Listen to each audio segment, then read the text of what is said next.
de las perspectivas del catecismo de la Iglesia Católica. Nosotros tenemos que vivir, tenemos que celebrar, tenemos que creer, tenemos que orar y por último tendríamos que añadir, tenemos que anunciar. Y ayer decíamos que lo importante en la fiesta era que la viviéramos, que la fiesta sea mi vida, que no sea un acto, un momento, sino que mi vida sea una continua fiesta. Sacamos unas ideas fundamentales que quiero como resumirlas, retomarlas. La vida debe ser una continua fiesta. El cristiano no celebra momentos, sino que celebra la vida misma. La única manera de vivir la fiesta es teniendo a Dios en el corazón, porque por nuestros medios nos cansamos y solo vivimos momentos de euforia. Uno está en momentos de euforia, pero luego se cansa, decíamos ayer. Pero si tengo a Dios, puedo vivir en una continua fiesta. Este retiro espiritual, cuarta idea, nos prepara para vivir en fiesta. ¿Cómo nos prepara? Decíamos, orando. Es Dios quien lo hace, entonces debemos orar, como lo decía ayer el Evangelio, fortaleciéndonos, por eso hay que entrenarnos, afirmar, afianzar espiritualmente, y a eso hemos venido, a afianzarnos, a fortalecernos. Y tercero, iluminando, nos ilumina para que todo lo que vivamos lo miremos desde una perspectiva espiritual. Y cuando yo veo todo desde una perspectiva espiritual, entonces yo me como lo que me ponen, decían ayer. Yo me como lo que me ponen. Lo que venga en la vida, allí. Lo que venga a la vida, eso me lo como, eso lo disfruto, eso lo celebro. Por eso la fiesta no depende de exterioridades, de lo que tenga o no tenga, sino lo que traiga la vida es fiesta. Porque como decía Santa Teresa de Jesús, quien a Dios tiene, no le falta. Y la última idea, para que Dios entre en mi corazón y no se sacuda las sandalias, debo dejarlo entrar como rey, como dueño, como señor y no como huésped. Poníamos el ejemplo que nosotros estábamos en este hotel como huéspedes. Y entonces por eso no podíamos dominar ni dirigir las cosas, por eso teníamos que apagar los celulares. No, eso no. Por eso no nos podíamos quedar viviendo aquí, porque no somos dueños, sino que somos huéspedes. Y nosotros queremos que Dios se quede eternamente en nuestras vidas, eternamente. Entonces, entrar para quedarse, para cambiarlo todo y para dirigir y para controlar. Eso es lo que Dios debe hacer en nuestras vidas. Y así yo vivir la vida como una fiesta.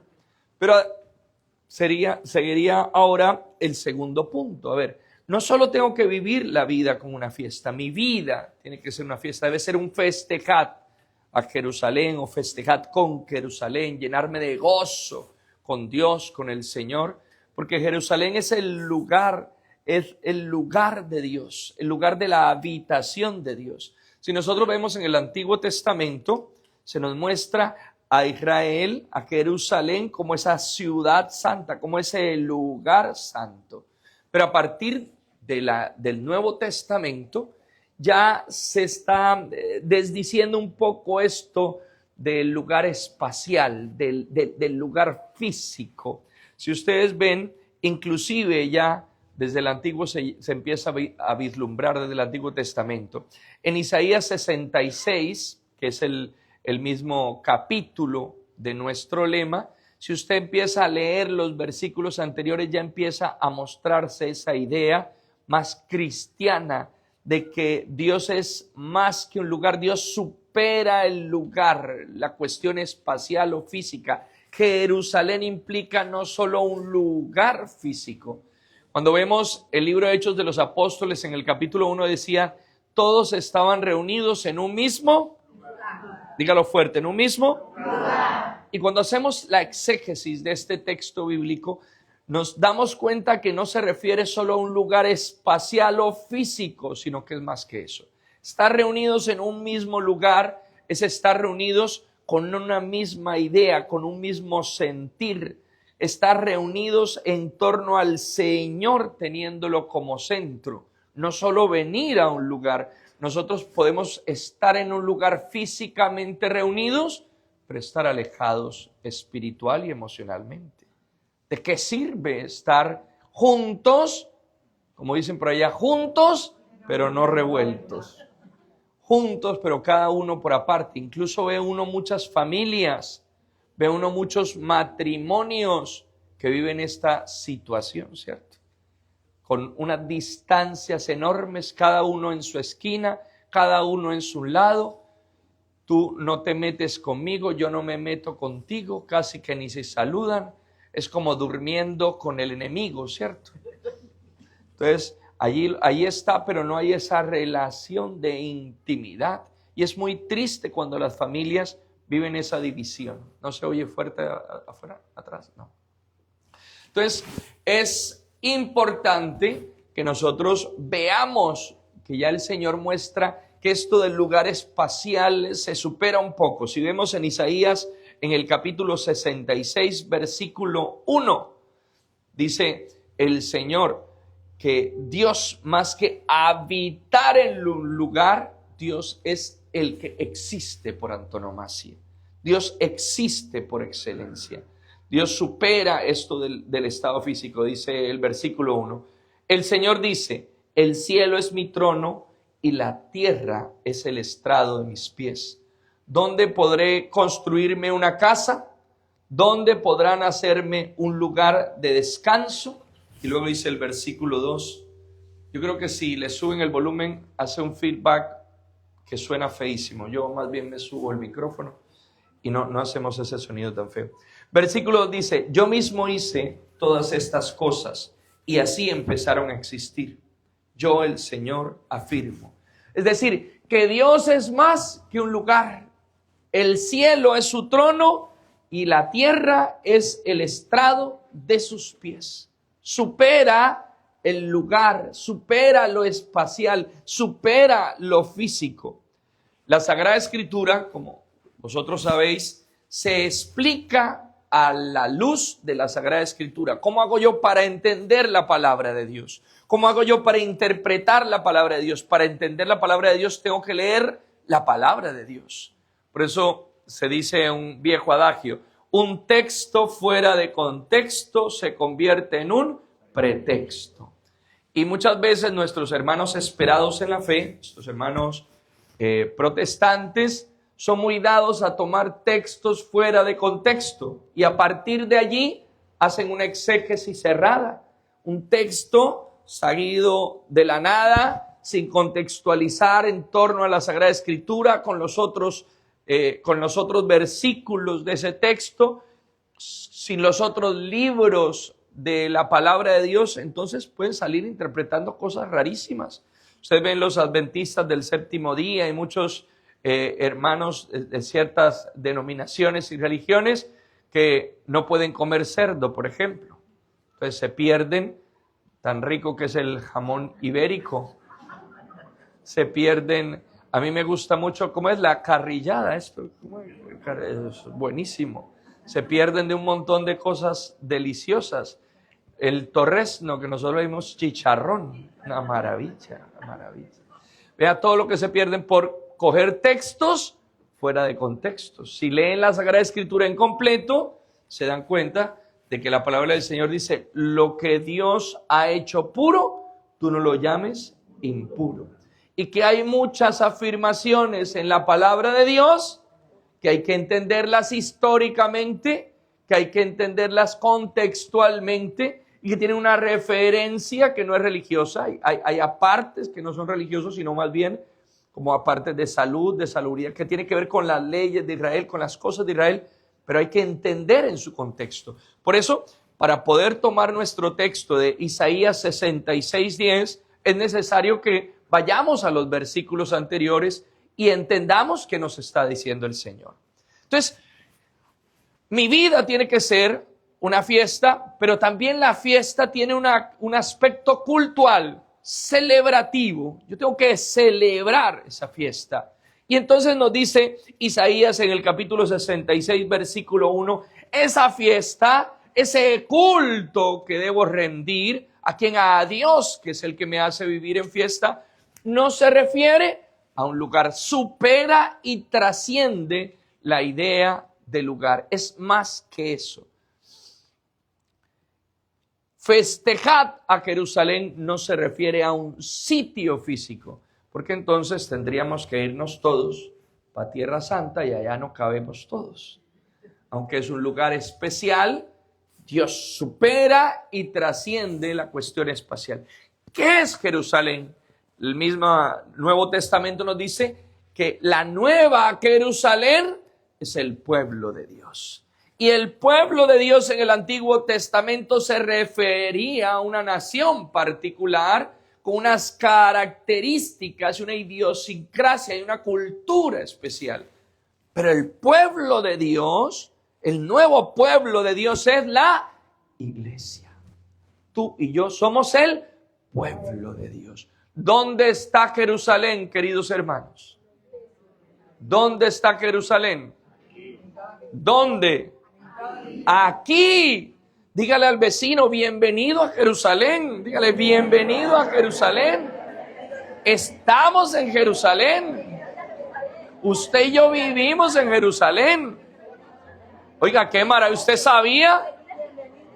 Vivimos, o por lo menos debemos vivir en Jerusalén. Vivir en la iglesia de Dios, en el lugar de Dios, habitar con Dios. Cuando vivimos, cuando celebramos, el culto que debemos celebrar es saber que estamos habitando en Dios, vivir en Dios. Porque a veces lo referimos solo a lugares. Y entonces vamos al lugar y aquí sí, doblamos los ojos, caminamos como si nos apretaran los zapaticos, ponemos cara de mosquita muerta, silencio, respeto, todo. Y después de que salimos de ese lugar, ¿qué? Volvemos a lo mismo. Entonces, saber que yo debo celebrar el culto de Dios y que hay un lugar, festejar a Jerusalén, festejar con Jerusalén, porque luego dice gozad con ella. Y podríamos concluir también, festejad en Jerusalén. Yo quiero festejar en Jerusalén. Festejar en Jerusalén es festejar en la iglesia. Yo no puedo festejar fuera de la iglesia. Yo para celebrar tengo que celebrar en la iglesia. La celebración, la liturgia, el culto a Dios es en la iglesia y nunca fuera de ella. Decía Karl Rahner que el cristianismo es comunitario o no es cristianismo. Hay un lugar teológico y ese lugar teológico es la comunidad. La comunidad no es algo accesorio, incidental, secundario, que si está o no está es indiferente. No. Yo necesito la comunidad.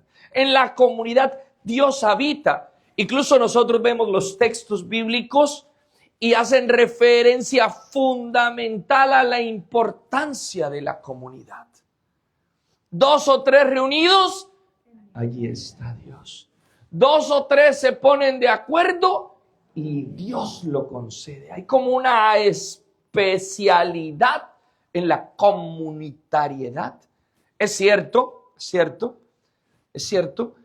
que hay oración personal también, pero no puede existir sin la oración comunitaria. No puede existir sin la oración comunitaria. Y a veces, con cierta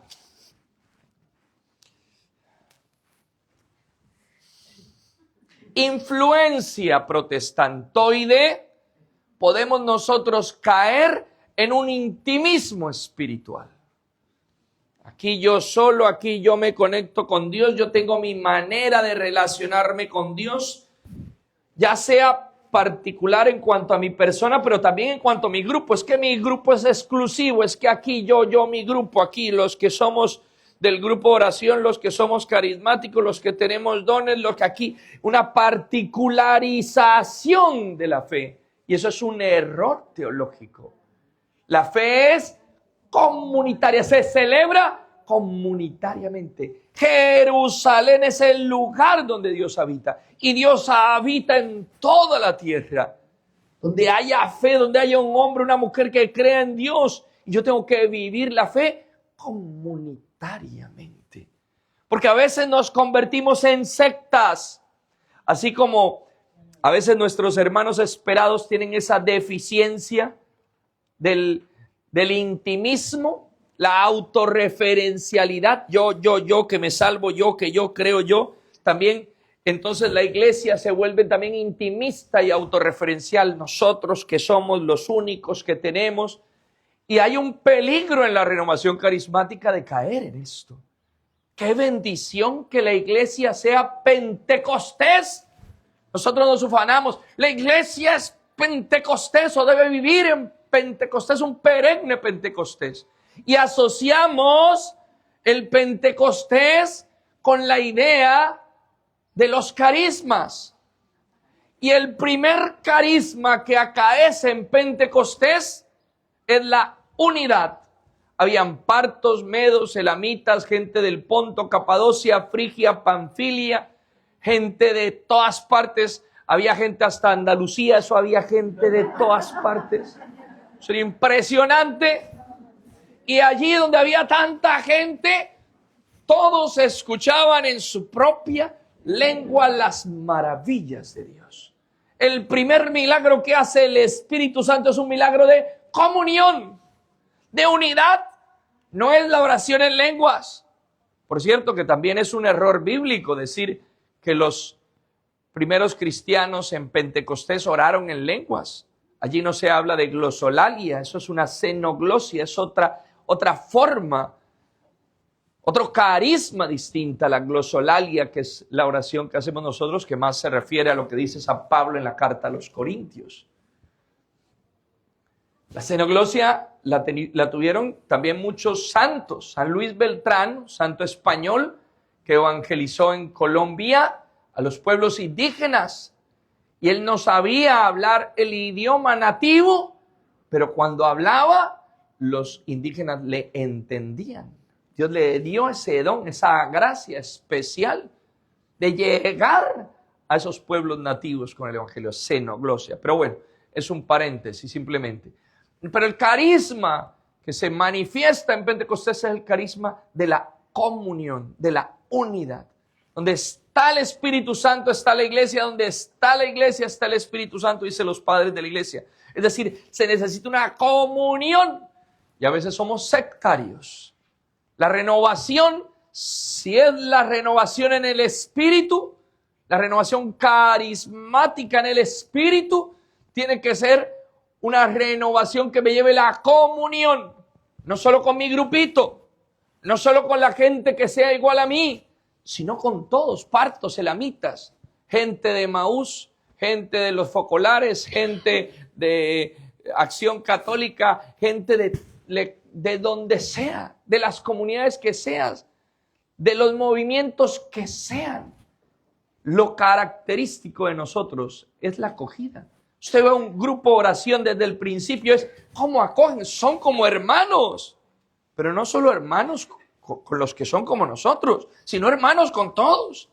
Cuando hay una reunión de toda la iglesia católica, los carismáticos tienen que ser los que abrazan y besen a todo el mundo. Nosotros tenemos complejo, nosotros decíamos en Colombia, no sé si aquí se llamaban también, llegaron los ositos cariñositos. Sí, ¿sí se acuerdan esos? Osos amorosos. Nosotros tenemos complejo de oso amoroso. Que estamos llenos del Espíritu Santo. Y el Espíritu Santo nos lleva a ver al otro de una manera distinta. Me como lo que me pongan.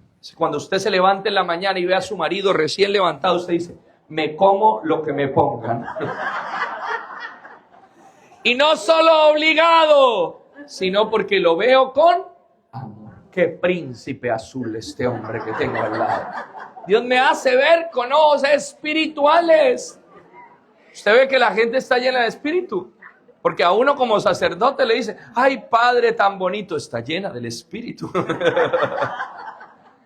Usted cuando alguien está lleno del espíritu, primero esa persona se ve bonita y segundo usted la ve bonita. porque el Espíritu nos hace ver a los otros como hermanos. Entonces fíjense que el culto, la forma de celebrar cuando hay fiesta, cuando está la presencia de Dios. Empezando porque en la eternidad va a ser una continua fiesta. Cuando la palabra de Dios, cuando la teología, cuando los padres de la iglesia, cuando los santos hablan de la eternidad del cielo, es una fiesta, cantando y danzando, eso es una fiesta. La eternidad va a ser en fiesta. Así que prepárese el traje de gala, porque lo dice la palabra del Señor, que en las bodas del Cordero tenemos que ir con el traje de gala. Por eso yo me vine bien elegante. Usted que vino de cualquier manera. Y dice la palabra del Señor, hermano, no tienes el vestido de fiesta, sáquenlo. Porque el cielo es una fiesta. Es una fiesta. Y desde aquí hay que celebrar esa fiesta. Y la celebración de la fiesta, el celebrar la fiesta, es la celebración del misterio. La celebración de la eternidad. El misterio, la palabra latina, mysterium, la palabra griega, mysterium se traduce en latín sacramentum. Por eso nosotros celebramos los sacramentos. Misterio no es aquello que se desconoce. Misterio es aquello que se desvela. Fíjense la diferencia. Uno le decía a la abuelita, explícame la Santísima Trinidad. La abuelita le decía a uno, mijo, eso es un misterio. Para no decirle nada, le decían a uno un misterio. Si la abuela o la mamá no sabían, decían, eso es un misterio. Y ya, con eso lo dejaban a uno callado. Pero el misterio no es algo que desconozco. El misterio es aquello a lo cual no puedo acceder por mis propias fuerzas. Yo no puedo acceder a Dios, Dios me supera. San Agustín decía, un Dios que yo puedo entender es un Dios en el que no creo. Siendo San Agustín uno de los más grandes teólogos de la historia de la iglesia, decía, un Dios que yo pueda entender, al cual yo pueda aprehender con H, que pueda acceder completamente, es un Dios en el que no creo. Dios es inaccesible, Dios supera al hombre, Dios trasciende, es más que el hombre, no puedo alcanzarlo, es más, no puedo llegar a él, decía San Agustín.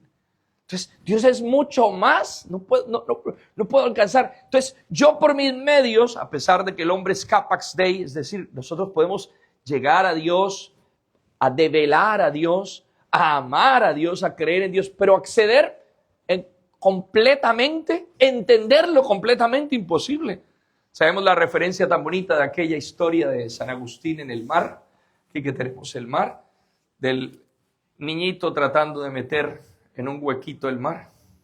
¿Cómo vas a meter eso allí? No te cabe. Pues tampoco te cabe Dios en tu cabeza, le dijo aquel angelito a San Agustín. Entonces Dios supera, Dios trasciende. Entonces, ¿cómo accedemos a Dios? Porque Dios se revela, es una revelación. El misterio es aquello que se revela. Y entonces en el sacramento nosotros estamos accediendo a Dios que se revela, viendo una realidad física externa, una realidad material que manifiesta una realidad espiritual que nos supera. Usted en el bautismo ve el agua, pero ahí está manifestando el Espíritu Santo. La realidad física, la materia, el agua, pero en realidad hay una referencia de trascendentalidad, es el Espíritu Santo. Cuando está en la Eucaristía ve el pan y el vino, pero en realidad, ¿qué está recibiendo? El cuerpo y la sangre de Cristo. El misterio se revela, se manifiesta. Yo rindo culto al Señor que se me revela a través de realidades físicas. Por eso, el gran sacramento por antonomasia de Dios, ¿quién es? Jesucristo. Es el sacramento del Padre. Quien me ve a mí, ve al Padre. Vemos físicamente a Jesucristo, ya estamos viendo al Padre. Jesucristo es sacramento del Padre. Allí se manifiesta Dios. Fíjense cómo entonces celebrar, vivir el culto, me lleva a trascender. Dios es más que toda la realidad física. Dios es más que un lugar. Dios es más que un pequeño grupo, una pequeña secta. Dios es mucho más. ¿Cuántos dicen amén? Amén. Dios es más, dígalo conmigo, Dios es más. Dios es mucho más. Dígale al vecino al lado, Dios es mucho más, hermano. Dios es mucho más. Dios es mucho más. Hoy lo dice la palabra de Dios. Entonces, fíjense cómo Isaías en el capítulo 66, versículo 1, nos muestra claramente que Dios es más. Dios más que habitar en un lugar. No. Un lugar no. Dios es el que existe. Toda la tierra es el estrado de sus pies. Todo el cielo es su trono. Y a veces el culto que nosotros hacemos se refiere a un lugar. Se refiere a mi autorreferencialidad. El Papa Francisco habla mucho de esto. Cuidado, la iglesia se vuelve autorreferencial. Somos los únicos. Somos los únicos. Por allá se rasgaron las vestiduras cuando estuvo en Asia y dio una frase en un contexto. Claro, un texto fuera de contexto se convierte en un pretexto. Hay que entenderlo en el contexto. ¿Dónde lo está diciendo? ¿Con quién lo está diciendo? No te rasgues las vestiduras, entiende el contexto. Un poquito de... Por Dios. Si yo estoy hablándole a los míos les hablo de una manera. Si hablo a los que están fuera, estoy en misión. Si usted ve, cuando uno es misionero, cuando uno está misionando, habla de una manera distinta, diferente. Tenemos un estado de misión. Mucha gente no entiende al Papa Francisco porque no entiende la clave del Papa Francisco. La clave del Papa Francisco, para entenderlo, es una clave misionera. Y nosotros creemos, como somos autorreferenciales, creemos que todo el mundo es católico. Ya ese tiempo se acabó. Que vivimos en una sociedad cristiana, ya eso se acabó. Estamos en una sociedad que no es cristiana, postcristiana. Yo a esta gente, para evangelizarla, tengo que atraerla. Yo no puedo hacer conversiones a palo, a ladrillo, a espada. Esos son otras religiones los que convirtieron a espada. Y cuando la iglesia lo hizo, fue un error tremendo. La conversión es por amor. Incluso el catecismo de la Iglesia Católica dice que la atricción, que es la conversión por miedo, es una conversión imperfecta. La conversión es por amor. Dios te ama. Nosotros en la Renovación Carismática lo sabemos. Primer objetivo de la Renovación Carismática Católica: hacer que la gente se encuentre con Jesucristo, vivo y resucitado, que lo ama. Dios te ama. Antes de decirte, tú estás en un error, tú eres un pecador, tú estás en una religión falsa, yo tengo que decirle, hey, Dios te ama. ¿Cuántos dicen amén? Amén. Si no conoce a Dios, ¿cómo le vas a meter la moral cristiana, por Dios? Si no has experimentado a Dios, estamos en misión. Primer paso, el querigma. Por eso la iglesia tiene que hacer una evangelización querigmática. Ya me estoy enrollando en otro aspecto. Pero bueno, ahí les dejo eso. El amor de Dios. Y nosotros en la renovación sí que lo conocemos. Entonces, dice el versículo 1 del capítulo 66 de Isaías, que ¿dónde podrán construirme una casa? ¿Dónde podrán hacerme un lugar? Dice, yo mismo hice todas estas cosas. Mira, el culto a Dios es algo característico del hombre. Desde el principio, desde los hombres primitivos rinden culto a Dios. Eso es una característica del hombre. El hombre rinde culto a la divinidad, a la trascendencia. El aspecto cultural hace parte de todas las culturas. Eso hace parte de nosotros. Yo vivo a Dios, vivo una fiesta, pero luego le celebro un culto. Hay una dimensión cultural, ritual, celebrativa, que es fundamental en el hombre mismo.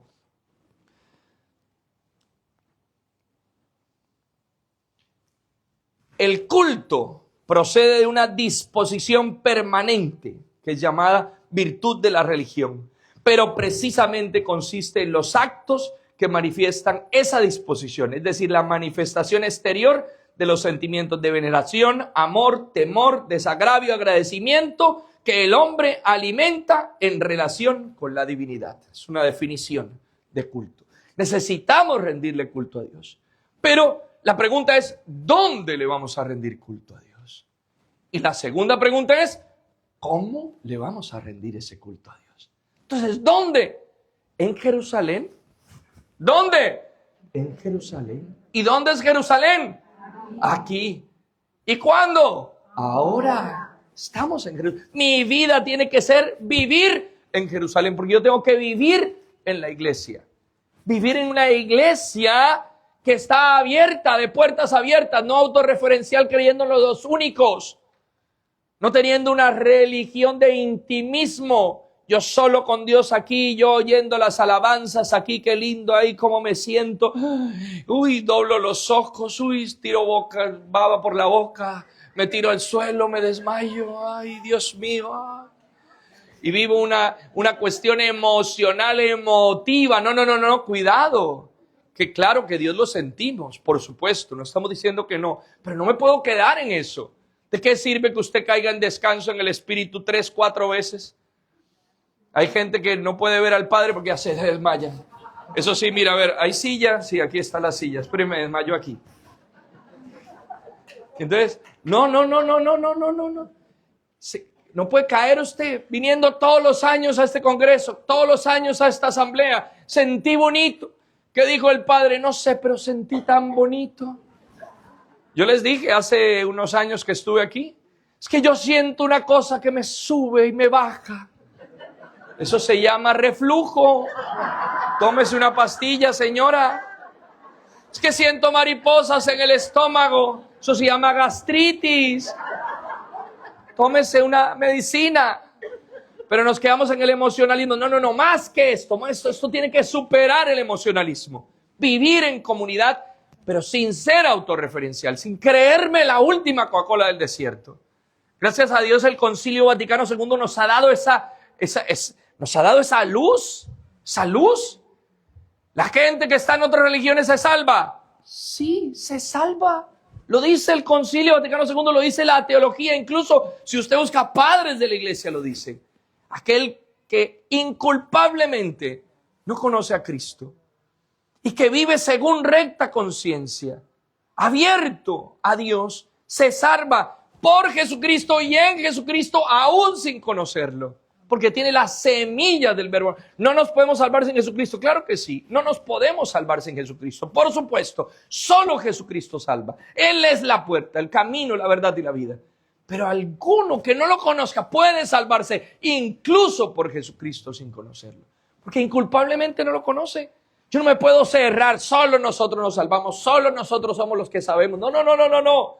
Ojo, toda la tierra es mi estrado. No me puedes poner un lugar. No me puedes circunscribir a una nación. Gran problema del culto judío. El particularismo nacional y el formalismo ritual en cuanto al culto. Son dos errores del culto judío. Y los profetas, como el profeta Isaías, aquí en el capítulo 66, ya lo empezaron a decir. Pero Jesús ya lo develó completamente. Ese particularismo nacional, solo nosotros nos salvamos, somos la raza, el pueblo escogido. No. A partir del pueblo judío, Dios bendice a todas las naciones. ¿A quién bendice? A todas las naciones. ¿A quién bendice? A todas las naciones. Por eso el ateo del vecino tuyo también recibe la bendición de Dios. La chismosa de la vecina del piso tercero, que no cree en nada, allí llega la bendición. Dígale al vecino al lado, hasta a ti te llega la bendición, hermano. Hasta a ti. Con lo pagano que eres. Entonces, fíjense. Error. Voy a volver hacia atrás un poquito, ojalá que me dé el tiempo. Error en el culto pagano. Error en el culto pagano. El culto pagano tiene un error. ¿Cuál es el error del culto pagano? Que confunde al creador con las criaturas. El culto pagano. confunde al creador con las criaturas. Lo dice San Pablo, claramente. Estos hacen ídolos de animales, de cosas naturales. Entonces veía el huracán, entonces el dios del huracán, el sol, el dios. Entonces confunde el creador con la criatura. Y hay gente que todavía cae en el paganismo, errores garrafales. Y vuelven todo material, confunde la trascendencia. Dios, que es trascendiente. Ese es el regalo del judaísmo a toda la humanidad. Un Dios único, un solo Dios, el monoteísmo, que todo era Dios. Entonces al final se cae también en el error del Dios de los filósofos, ¿cierto? Del Dios de ver a Dios en todas partes. Entonces Dios es el árbol, Dios es el aire, Dios es la tierra, Dios es todo. Panteísmo, el error filosófico. Confundir a Dios con la criatura, confundir a Dios con todo. Dios es más que todo. Está en todo, sí, pero Dios no es todo. Entonces yo me voy a unir con Dios y voy al árbol y toco al árbol y abrazo al árbol y quiero... Hoy caen en esas tonterías. Hoy hay gente cayendo en esas tonterías. Culto pagano, atrasadísimo. El culto judío supera esto. Un solo Dios. Pero tiene dos errores. No me voy a quedar en el paganismo porque no me alcanzaría el tiempo. Pero el culto judío tiene dos errores. Particularismo nacional y formalismo ritual. Y hoy nosotros, católicos, caemos en eso. A veces somos más judíos que cristianos. Más judíos que... Y en la renovación carismática, ese particularismo nacional, ya lo he dicho, la autorreferencialidad, solo yo, primero yo, segundo yo, tercero yo, cuarto yo. Sagrado Corazón de Jesús, confía en mí, porque es que soy yo soy el que me la sé. Y hay un montón de gente en la renovación así, que tengo agarrado el Espíritu Santo de la cola, tengo la pluma del Espíritu, y yo me la sé y a mí me habló Dios y tú no sabes nada. Y no nos abrimos. Entonces llega una persona nueva y entonces, espérate, es que tú no sabes cómo se hace aquí. Tú no sabes. Lo dice el Papa Francisco, el primer error. Es que aquí no se ha hecho así. ¿Qué error tan grave? Aquí no se hace así. Tú no sabes cómo se hace. Espérate. Y lo que está haciendo es malogrando la novedad del Espíritu. El Espíritu viene a hablar con la novedad y usted lo apaga, lo extingue. Es que aquí no se hace así, es que usted no sabe. Y es el Espíritu el que viene a decirte, oye, renuévate, que tú no puedes circunscribir a Dios a un lugar, a una persona, a una situación, a una circunstancia, a un modo, ni siquiera a un modo. Es que así es como es. Dios es más que eso. Dígaselo de nuevo al de al lado, dígale, hermano, Dios es más. Dios es más, mucho más. Dios es más. Dios es más. Dios es mucho más. Mucho cuidado que nos quedamos ahí y limitamos a Dios. No, deja la novedad del Espíritu. Por eso decía el padre Diego Jaramillo, hay que renovar la renovación. Hace unos años que estuve con ustedes en Cartagena se los decía, la necesidad de renovar la renovación. Entonces hay que celebrar la fiesta, hay que rendir culto en la fiesta. ¿Pero de qué manera? Entonces les decía, ¿dónde? En la iglesia. Dios supera los lugares. En Jerusalén es aquí y ahora. Lo dice la palabra del Señor. Los verdaderos adoradores adorarán al Padre en espíritu y en verdad. Y era la misma discusión. ¿Cuál era la discusión? ¿Dónde se adoraba? ¿Si en Jerusalén o allá en el pozo de Jacob? O allá donde lo hacían los samaritanos. El problema, el lugar. Fíjense que la religión judía es del lugar y de cosas. Entonces, ¿dónde se rinde? En el templo. El gran problema, ¿por qué están agarrados allá judíos y árabes? Porque donde está la mezquita, allá era el lugar del templo. O sea, no hay salida mientras no haya una apertura de corazón y se entienda que Dios es más que un tipo de personas. El Papa Francisco nos lo está diciendo y entonces algunos se rasgan las vestiduras, pero es que ese es el culto verdadero. Es que son hermanos. La Fratelli Tutti es hermosísima. Ese documento del Papa. Todos hermanos, no podemos ser... Todos somos hermanos. En cuanto a la creación somos hermanos. No estamos hablando, entienda el contexto, no estamos hablando del bautismo, estamos hablando de la fraternidad, de la hermandad, de ser hijos de Dios, de ver al otro como mi hermano. Pero si lo veo como un peligro, Dios está allí, Dios es más. Quiere circunscribir como el pueblo judío, circunscribir aquí en este templo. ¿Cómo me vas a colocar un templo? ¿Cómo me vas a poner a mí a habitar en un lugar? Decía Dios. Más que eso, Dios es más que eso. Pueblo judío, el culto, el templo. El objeto, el arca. Entonces se circunscribe, se cierra. El verdadero culto de Dios es un culto abierto. Es un culto que trasciende los lugares, las cosas. Es muy lindo porque cuando estuve leyendo estos capítulos me dieron una claridad tremenda. Dice el versículo 2. ¿Qué puedes construir para Él y para rendirle el culto si Él lo hizo todo? ¿Él lo hizo qué? Todo. ¿Lo hizo qué? Todo. A veces nos quedamos nosotros en ¿qué hago? ¿Cómo hago? Padre, ¿qué oración hago para esto? Hay gente que le dice, ¿qué tipo de oración tengo que hacer para esto? ¿Qué hago? Como si tuviéramos que hacer algo para agradar a Dios, para darle culto a Dios. ¿Qué tengo que hacer? ¿Cómo hago para ganarme el favor de Dios? No tiene que hacer nada, porque Dios ya lo hizo todo. Como San Jerónimo. ¿Qué me das, Jerónimo? No, mi oración, esa te la di yo. Mis buenas obras, esa te la di yo. Mi estudio de la Biblia, eso te lo di yo. Mis ayunos y sacrificios, eso te lo di yo. ¿Qué me vas a dar? ¿Qué tienes que no te haya dado Dios? No tenemos nada para darle, los pecados, la debilidad nuestra. Pero ¿qué vas a hacer para rendirle culto? Entonces, ¿qué hago, Padre? ¿Qué es lo que puedo hacer para rendir? ¿Qué es lo que le agrada a Dios? ¿Cómo vivir? ¿Cómo celebrar esta fiesta? ¿Dónde celebrar esta fiesta? Me quedan 2 minutos para explicarlo. Versículo 2b. El hombre, fíjense lo que dice. Voy a leerlo de la Biblia textual. Yo mismo hice todas esas cosas y así empezaron a existir. Yo, el Señor, lo afirmo. El hombre, ¿cómo dice la palabra del Señor?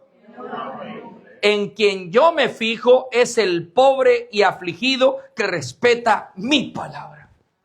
Me erizo, me dan ganas de llorar lo que me está diciendo. ¿Cuál es el culto que le agrada a Dios? ¿Cuál es el culto que le agrada a Dios? Es que es fuertísimo. Dios, ¿cuál es el lugar donde habita Dios? Dios ha puesto su morada en el hombre. Dios se ha encarnado en el hombre. ¿Cuál es el lugar de culto? Ya lo decía San Francisco de Asís. Mi hermano es un sagrario viviente. Sagrario viviente. Emmanuel de Levinas, un filósofo del siglo pasado, decía, en cada persona está la huella de Dios. Concilio Vaticano II habla de las semillas del verbo. La presencia de Dios está. ¿Dónde le rindo culto? Padre, ¿dónde le rindo culto? ¿Qué tengo que hacer para celebrar? Y ojo que no estamos hablando que no se haga un culto exterior, ni que no celebremos la liturgia. Esto es anterior, es con qué actitud celebro la liturgia. El culto interior que debe hacer brotar el culto exterior. Y el culto interior es saber que en el otro está la presencia de Dios. Renovación carismática católica que alza las manos para alabar y adorar a Dios. Esas mismas manos que levantas tienen que ser las mismas manos que se extienden. Y el Papa Francisco lo dijo hermosamente en la reunión de la renovación carismática donde estuvimos los sacerdotes hace como unos, 7, 8 años. Tuvimos un congreso mundial de sacerdotes, estuvo el Papa Francisco y nos pidió 3 cosas, que siempre lo repite constantemente. Extender la experiencia del bautismo del Espíritu, ya lo hablaremos. El ecumenismo, que tiene que ver con esto que estoy diciendo. La renovación tiene que ser un puente ecuménico para ver al otro como hermano. Pero lo tercero, y a veces eso ha quedado como acallado, como silenciado, como si esa tercera cosa no estuviera. La caridad. La caridad, una renovación carismática católica que no me lleve a una experiencia fuerte de caridad y de preocupación por el hermano, no es auténtica. Un culto celebrativo que no me lleve a la caridad y al hermano no es auténtico. Hay un error a veces, gente se queda en lo social, la caridad, la caridad, la caridad, y la desliga de la espiritualidad. Gente en Cáritas allá, y eso parece que no fuera cristiano, una cosa rara. Otros se quedan acá, la oración, la oración, la oración. No. Es que la caridad tiene que manifestar a Cristo. Tiene que ser una manifestación de la oración me debe llevar a la caridad. Y en la caridad yo evangelizo, transmito a Cristo y adoro al Señor. Amén. Amén. La celebración dice, ¿qué puedes construirme para rendirle culto? Dice, el hombre en quien yo me fijo es el hombre. Es el pobre y el afligido. Hay una predilección. ¿Dónde rendirle culto a Dios?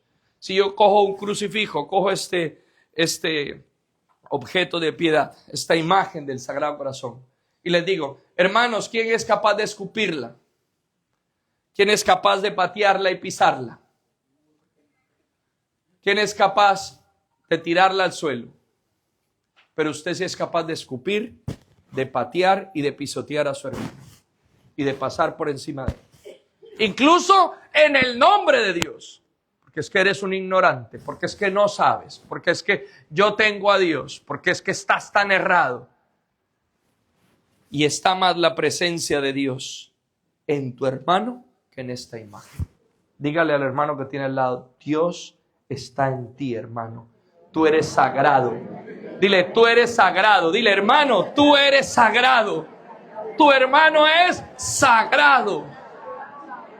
Tu esposa, tus hijos son sagrados. Tu familia es sagrada. Pero también tu vecino es sagrado. Y aquel otro que viene de lejos y que incluso tiene otra cultura también es sagrado. Son sagrados. Ahí está la presencia de Dios. Y el culto que quiere Dios es misericordia quiero, no sacrificios. El versículo 3 dice, los que rinden culto exterior, que matas un toro, que matas un no sé qué, que matas... No, misericordia. Y concluyo con esto. Ya retomaré en la siguiente enseñanza. Fíjate, hay un culto que no le agrada a Dios. Dice, voy a leerlo completo. Porque hay quienes sacrifican un toro y también matan a un hombre, degüellan una oveja y también desnucan un perro, ofrecen cereales, también la sangre de un cerdo, queman incienso, también adoran a un ídolo. A los que escogieron esos ritos detestables les encanta hacer todo esto. Esto es el versículo 3. Y usted dice, padre, esos son cultos paganos. No. ¿Qué están diciendo? Que hacen daño. Hacen daño. Es un culto que termina haciendo daño a mi hermano. Cuando yo soy indiferente frente al hermano. Cuando yo maltrato a mi hermano. Cuando yo hago, eso es el culto que no le agrada a Dios. Que yo no ame a mi hermano. Que yo no cuide a mi hermano. Por eso no es solo una palabra, tú eres sagrado. No, yo te tengo que tratar como sagrado. Y todos incurrimos en esto. Ahora vamos a celebrar la misa. Entonces, ¿de qué sirve que celebre la misa si yo estoy enojado con mi hermano? Dice, si yo estoy indiferente con mi hermano, si yo estoy peleado con mi hermano, deja allí puesto tu regalo, tu ofrenda a Dios y ve a arreglarte con tu hermano. Porque el culto principal es mi hermano. Y hay una predilección con el pobre y con el afligido. Es decir, con el pobre, con el que tiene una carencia y con el que sufre. La renovación carismática, si está llena del Espíritu, ve un pobre, ve un afligido y corre. Hay un enfermo, voy a orar por ti, voy a preocuparme por ti. Hay una persona que está padeciendo una tristeza, voy a consolarte, voy a hablarte de Dios. Porque me preocupas. Tengo un sentir especial porque sé que Dios habita en ti. Cuando yo voy a los habitantes de la calle, a mí me encanta trabajar. Desde Colombia trabajaba con habitantes, hermanitos que habitan en la calle. En Medellín empezamos, ya será otra historia, Pero cuando voy a ese trabajo, incluso en Madrid lo hemos hecho en algunas ocasiones, yo digo, voy a visitar a Jesús. Yo no soy Dios que va a darle amor a esa gente. No, no, no. Es Dios que está allí en el pobre, en el afligido, en el que sufre. Es Dios que está, Dios habita. Porque lo dice la misma palabra del Señor. El hombre en quien yo me fijo, en donde yo estoy, el pobre, el afligido. Y por último, el que respeta mi palabra. Ese es el culto a Dios. ¿Cómo le rindo culto a Dios auténticamente? Amando a mis hermanos y de manera privilegiada al que sufre y al pobre. Y escuchando la palabra de Dios. Mi madre, mis hermanos son los que escuchan la palabra de Dios y la ponen en mi práctica. ¿Cómo le rindo culto a Dios? Obedeciéndole. Alzo las manos, alabo a Dios, por supuesto, celebro, pero que eso cambie mi vida, que eso me lleve a obedecerle a Dios. De nada sirve un culto exterior si eso no me lleva a cambiar mi existencia.